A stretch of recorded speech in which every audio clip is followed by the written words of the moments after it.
তাই আমরা যখন কাউকে দান করব, কিভাবে দান করব? সাধারণত মায়েরাই দান করেন বেশি বাড়িতে, আর বাবারা তো টাকা দিয়ে দিলেন, হয়ে গেল বাইরে। আপনি টাকাই দেন আর চাল দেন, ওই জিনিসটা কি আপনার? আপনি যদি বলেন আপনি খেটেছেন, ইনকাম করেছেন, আপনি যার দ্বারা খেটেছেন, যে হাতের দ্বারা খেটেছেন, সে হাতটা কার? আপনি যদি বলেন ব্রেন বুদ্ধি খাটিয়ে আমি ইনকাম করেছি, সে ব্রেনটা কে দিয়েছিল? ভগবান। আপনি গর্ব করতে পারেন, গায়ের জোর করতে পারেন যে আমি খাটছি বলে হচ্ছে। আপনি যার দ্বারা খাটছেন সে হাত, পা, চোখ, মুখ, নাক, ব্রেন কে দিয়েছিল? ভগবান। তাহলে ভগবান বলছেন কি, যে যা দান করবে তা আগে আমাকে দাও। আমরা তো জন্মের সময় কিছু নিয়ে আসিনি, ভগবানের দেওয়া শরীরের দ্বারা আমি কিছু উপার্জন করেছি, কিন্তু সেটা আমার কি করে হয়? ভগবান যদি এই শরীরটা না দিতেন তো আমি ওটা করতে পারতাম না। তাই ওগুলো সবই হচ্ছে ভগবানের। আমার সন্তান, আমার ছেলে না বলে ভগবানের ছেলে বলতে শিখুন।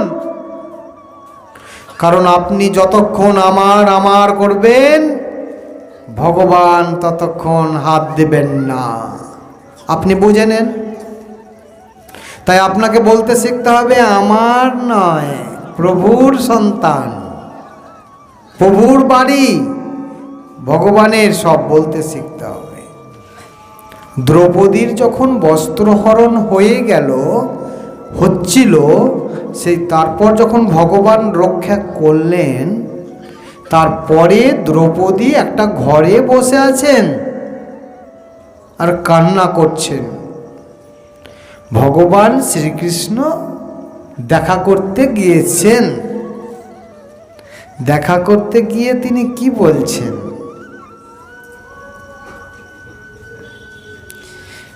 দ্রৌপদী বলছেন আমি এখন কি করব? শ্রীকৃষ্ণ বলছেন যে তুমি সর্বপ্রথমে দুর্যোধনেদেরকে ক্ষমা করে দাও, তারপরে যুধিষ্ঠিরদেরকে ক্ষমা করে দাও। দ্রৌপদী বলছে আমি ক্ষমা করব ওই দুর্যোধনেদেরকে? আমি ক্ষমা করব এই যুধিষ্ঠিরদেরকে? তারা নাকি শক্তিমান, আর আমার বস্ত্র হরণ করছে আর তারা চুপচাপ বসে আছে। তখন ভগবান শ্রীকৃষ্ণ বলছেন যে তুমি যতক্ষণ পর্যন্ত ক্ষমা না করবে ততক্ষণ পর্যন্ত আমার কাজ শুরু হবে না। তুমিই করো তবে। তাই আপনারা যতক্ষণ আমার আমার করবেন, আমার সন্তান, আমার বাড়ি, আমার এই, আমার ওই, ততক্ষণ ভগবান হাত দিবেন না। আর আপনি যখন বলবেন আমার কিছু নেই, সবই তো প্রভু তোমার, তুমিই দেখো যা হয়, তখন ভগবান নিশ্চয় দেখবেন। ভগবান গীতা শ্লোকে বলছেন যে অনন্য চিন্তয়ন্ত মাং যে যোনা পর্যুপাসতে তেসাম নিত্য অভিযুক্তানাম যোগক্ষেমম বহম মহম। এক চিত্তে এক মনে যারা আমার সেবা পূজা করে, তাদের আমি ইহকাল এবং পরকাল সমস্তটাই, সমস্ত কিছু দায় দায়িত্ব সব আমি নিজে বহন করি। কেটে দিয়েছিলেন তপন মিশ্র, এই কথাটা গীতা থেকে কেটে দিয়েছিলেন যে আমার প্রভু কখনো বহন করতে পারেন না, আমাদের জিনিস বহন করবেন কেন? তিনি দেন, তিনি করে দেন, তিনি বহন করেন না বলেছিলেন, গীতাতে হাত লাগিয়েছিলেন। তপন মিশ্র। পরিপ্রেক্ষিতে কি হয়েছিল? ভিক্ষা করে খান বৈষ্ণব তিনি, সেদিন কিছু ভিক্ষা পাচ্ছেন না, অনেক কিছু চাল ডাল অনেক সবজি তরি তরকারি সব নিয়ে দুটো বালক চলে এসেছেন তপন মিশ্রের বাড়িতে স্ত্রীর কাছে। বলছেন নামাও নামাও, পাচ্ছি না, অনেক ওজন, নামাও নামাও। আর জানো আমরা বহন করতে পারি, কিন্তু আপনার স্বামী কি করেছে জানেন? আমরাকে মেরেছে। দেখুন এই পিঠটা দেখাচ্ছেন, দেখুন এই পিঠটা দিয়ে রক্ত ঝরছে, দেখুন। স্ত্রীকে বলছেন, ওই ছেলে দুটো বালক, দুটো বালক। উনি বলছেন না, আমার স্বামী তো বৈষ্ণব, সে কাউকে মারেন না, প্রহার করেন না। ওরা বলছেন না, আমরা বলছিলাম আপনার স্বামীকে যে এতগুলো জিনিস উনি ভিক্ষা করে পেয়েছেন, নিয়ে যেতে পারবেন না তো আমরাকে দিয়ে দেন, আমরা নিয়ে চলে যাব, আমরা বইতে পারি। আর উনি বলছেন তোমরা পারবে না। এই নিয়ে কথোপকথন, ঝগড়া, বাতন্ডা। তার পরিপ্রেক্ষিতে আপনার স্বামী মেরেছে, দেখুন পিঠ দেখাচ্ছেন, দেখো রক্ত পড়ছে, পিঠে দাগ দিয়ে, ওগুলো দিয়ে চলে গেল। পরবর্তীতে তপন মিশ্র এসেছেন, এদিকে রান্না করেছেন, যে তুমি এত দেরি কেন করছো, তুমি পাঠিয়ে দিলে আর আমি সব রান্না করলাম, আর তুমি এত দেরি করছো কেন, বসো তাড়াতাড়ি। যে কে পাঠিয়েছি? আরে আমি আজকে তো ভিক্ষা করে কিছুই পাইনি, অন্যদিন তো তা পাই। তো সব জানাজানি হয়ে গেল। ওই যে গীতার জায়গাটা বহম মহম, ভগবান বলছেন আমি বহন করি, কেটে দিয়েছিলেন, তাই ভগবানের শরীরে দাগ পড়ে গেল। তাই গীতা এতই মহান, এতই মহান, গীতার শ্লোকগুলো এতই শক্তিমান। যিনারা এই গীতা পাঠ করে টাকা পয়সা নিয়ে খান, তারা কত বড় অপরাধী জানেন? জানেন না। যখন উদ্ধবকে ভগবান শ্রীকৃষ্ণ বৃন্দাবনে পাঠিয়েছিলেন, গোপীদেরকে মানে বৃন্দাবনের ভক্ত যারা, তাদেরকে দেখে আসতে কেমন আছে, তো একটা চিঠি লিখে পাঠিয়েছিলেন। চিঠিটা দেখা মাত্রই টানাটানি করে গোপীরা ছিঁড়ে দিয়েছিলেন।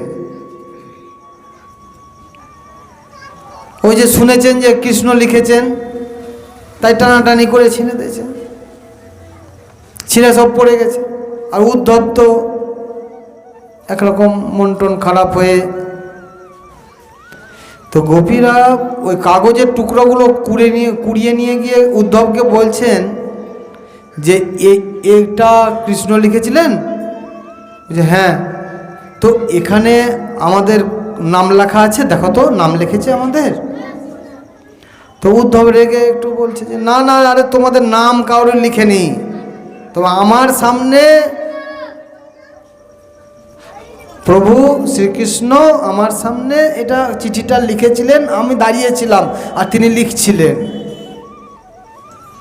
তখন ওরা ওই টুকরো টুকরোগুলোকে কুড়িয়ে কুড়িয়ে বুকে জড়িয়ে ধরছে, চেপে ধরছে, মানে আমার কৃষ্ণ লিখেছেন, তাহলে ভগবান লিখেছেন, শ্রীকৃষ্ণ লিখেছেন, সেই লেখাটাকে গোপীরা ভক্তরা বুকে জড়িয়ে ধরছেন।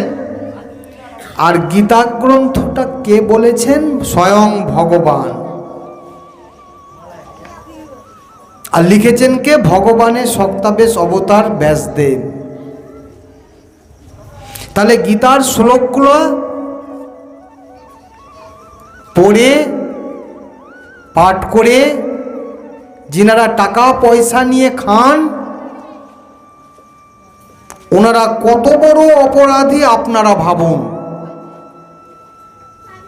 গোপীদের সঙ্গে তুলনা হিসাবে। তাই ভগবান বলছেন আপনি যা দান করবেন তা আগে আমাকে দান করুন। তাহলে মায়েরা, আপনারা যে বাড়িতে কেউ এলে দান করেন, কি বলে দান করেন? কিছু বলেন না, আগে ওটা ভগবানকে দিবেন, অর্পণ করবেন। মানে হরে কৃষ্ণ নাম করে আগে ভগবানকে অর্পণ করবেন, দিবেন, তারপর ওটা অন্যরাকে দেবেন যিনি এসছেন তাকে। বাবারা আপনারা টাকা পয়সা বের করে দিয়ে দিচ্ছেন, আগে ভগবানের নাম করবেন, দিয়ে দেবেন। টাকাটা আপনার নয়, চালটা মায়েরা আপনার নয়, ওগুলো আপনার হলে আপনি নিয়ে যেতেন, কিছু নিয়ে যেতে পারবেন না, ওই সব পড়ে থাকবে। মানে আপনার তো নয়, তা আপনি কি করে নিয়ে যাবেন? তাই যেটা দান করবেন ভগবানের নাম করে দান করবেন।